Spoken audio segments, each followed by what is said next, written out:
Good evening, everyone. Namaskar to everyone. This is evening where we get back our sanity. We get back our sanity after COVID, during war. We are going through a lot of turmoil everywhere. But trust poetry, trust sanity will be back to our lives. That is what poem brings to our life. Shri respected Shri Maujo, Shri Havalda, Dr. Kamath, Professor Mukunde, Madam, Sanjana Publications, Dinesh, all of us here.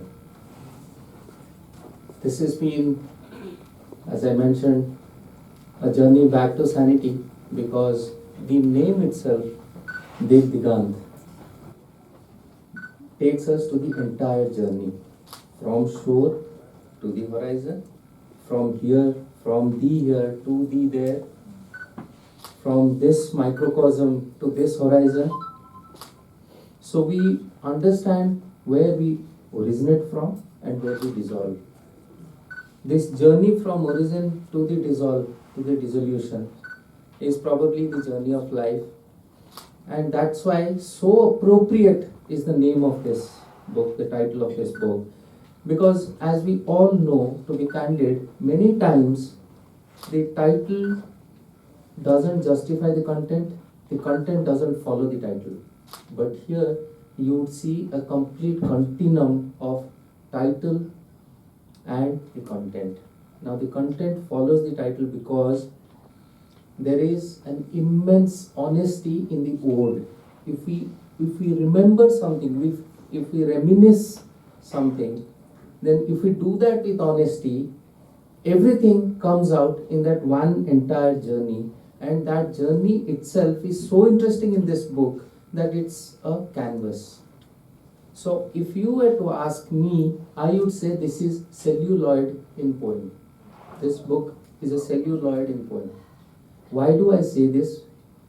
Because when I had come here, I had thought that first I will speak about the poem, the poet, the times that we are going through, the environment, and all of us. But now I have reversed the chair order. So now I am coming from the book. So why this book? Is already mentioned. The font size of the book, the choice of the page, the ease of reading, it all tells us that if we remember something or if we express ourselves, we express with honesty, with dedication, giving time, and that's why probably this is providential that today we are discussing all this and today it's being released when we are going through this turmoil. Because many days ahead we have been asking, we've been talking about this book, what is happening to this book, and oh no, the time will come. Now we know the time has come. For everything there is this right time. For an ode also there is a right time.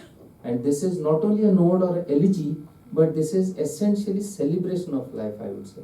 Because there are many emotions in this book. Going to the first one, Ekant. It starts with Ekant, it ends with Umaltanship. So this order, this stretch has been so beautiful a journey that I was completely immersed in. In fact, I have taken a deep dive on Ekant. So I understood Ekant as follows. Lone, restive, edgy, he was with my poems. He would yearn always, pluck the lone ones from these. It's a bouquet, pluck the lone ones from these. And give me. Pluck them and give me. Then I ask him, what would be left behind? If I give you all of this, what would be left behind? His smirk would say, he would say with a smirk. And that smirk tells everything about this poem. The smirk is the soul of this poem. The smirk would, with a smirk, he would say, those who long solitude, wear heart not watch on their sleeves. They wear heart on their sleeves. But as he departed, He left the heart on the canvas and the watch on the shore.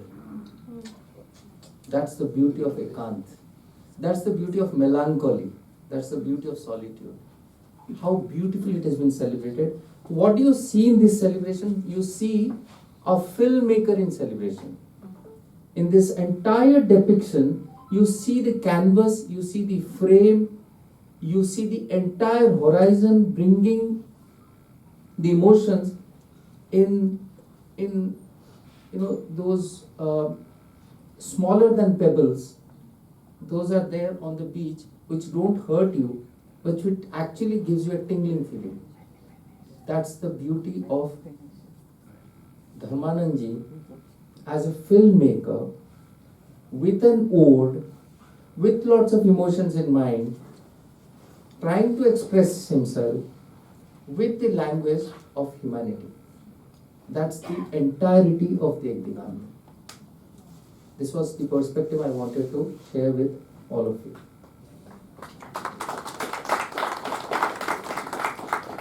Another very interesting aspect of this book, of the poems, is the brevity. Let me take a few minutes to explain in the brevity. In Uttara, he says, what are words? Where do words stay? One wave and words are smudged. I would not say dissolved, they're smudged. They're everywhere. They're finished. This is a poem. In Twitter age, we talk so much about brevity. We talk so much about 140 words being written, 140 characters being written. But this is where we celebrate literature with brevity poem. When you have everything to say, you say it in a few words. When you don't have everything to say, when your thoughts are fractured, you take maybe this long. That's good, but this is also good. So the brevity aspect of writing poems is something I want all of us to celebrate in this book. We really are so much enamored by this book and so much addicted to your style of writing in these many days that you have already got the book or got the manuscript to share to all of us, that we think you have given a new direction to our thoughts. And why I'm saying this with emphasis is because Ekdigant poems should go national. They should be translated. That's why I'm emphasizing so much on the adaptability, the acceptability, and the assimilation that can happen with Ekdigant. I'll give you another example. In Sur, he brings a solid metaphor. Why I'm saying solid is, solid might not be the right word in terms of the softness of the poem, but solid is the word in terms of exactness of getting a synchronization of thoughts. He's saying that in the morning there were three sounds. The Pawala's pom-pom, Luciana's sax, and ambulance siren. But you were in tandem with the ambulance siren. So what does this mean? This means essentially connecting yourself to the environment and finding a link, a consonance. We are living in a world of dissonance. There is so much of dissonance everywhere. There's so much of a strange sense of not belonging, distancing oneself from what is happening. But here we are transcending the gap, and we are saying that there is no distance. Everything that happens connects to us, and everything that connects to me happens everywhere. So if you read the poem also reads you. And if that happens, the connect is established. You don't have to do anything.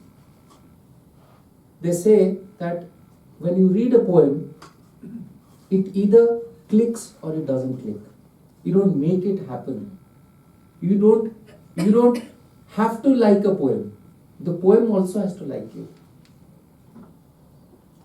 So why I'm saying this is because the context under which we are all here is the context of this magic, the click. We are all here because there is a connect.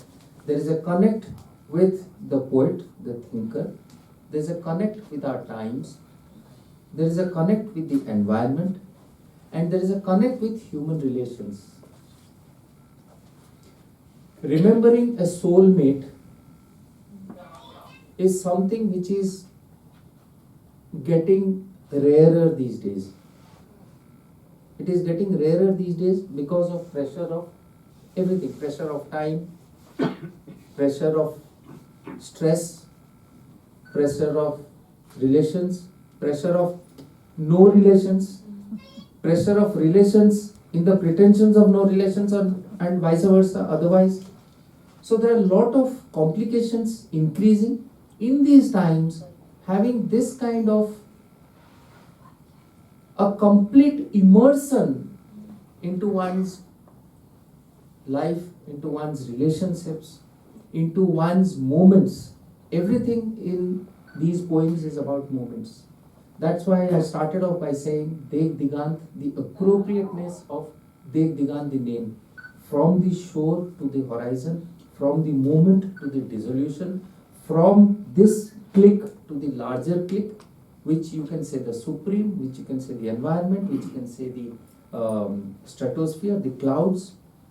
So he says, in one of the poems, he says that I am taking the cloud on my head and I have got the body outside. So the day I decide, I leave the body there on the shore and I'll depart. So the ephemeral life, the transient life, that life is here, life is not there tomorrow, is so well celebrated. I'm using the word celebrated deliberately because so well used in everyday's life, in everyday's remembering, that dissolves, that no more becomes ephemeral. If you treat something which is very momentary as something momentary, it will cease to be momentary. That's why we say, if you watch life, if I suddenly go away, I leave, I sit here and I watch life, then everything in life becomes so watchful, so steady and so undisturbed that I realize, why was I so disturbed earlier? And that's again which is reflected in another poem, which is Rin. In Rin, he remembers the melancholy of Talat Mehmood, the melancholy of Gurudutt. Now, what is the analogy? Why are we talking about these characters when we are talking about Dekh Digant? The analogy is, we are so human, we have our own peculiarities, but with the peculiarities, if we celebrate, then we are also those humans having those peculiarities. So there is no discrimination. So there is no value judgment. When value judgment comes, we separate ourselves. If we don't separate, if it is all in tandem, if it is all in sync, if it is in straight line, then there is no value judgment and everything flows. Life is a flow. This is what Dekh Digant says. Life is a flow. This flow could be a wave, could be a shore, from a shore to the horizon. It could be from a top to the bottom, or it could be from the left side to the right side. Because in Sepoy, he says, and Sepoy is dedicated to a very close friend of mine, Pushpa. And in Sepoy, he mentions that whenever I open my eyes, there is high tide. So for a shell, whenever you open your eyes, there is high tide. That's how I look at my life. That's the filmmaker in him. That's the camera speaking. And when the camera becomes one transplanted in your soul, it's not a machine. Camera is not a machine. It's an additional eye, probably a third eye. Probably that's why you see what you can't see, but yet you see. So this is something I wanted to tell you, and also I wanted to say that that's been my experience with Devdigant, and I'm sure that will be your experience also. I can't take much time, I have limited time to speak. To read a poem is to hear with your eyes, and to hear a poem is to see with your ears. That's what Devdigant does. Thank you so much. And this is opening a floodgate for Devdigant to be at the national levels, to be translated, to go far and wide, because human emotions transcend everything, even the clouds. He's in love with canvas, he's in love with windows. He has opened windows in the canvas. He has opened windows in the canvas, had the audacity to see colored reflections, colored shadows. So, hats off to your audacity, and hats off to your absolute stunning imagery.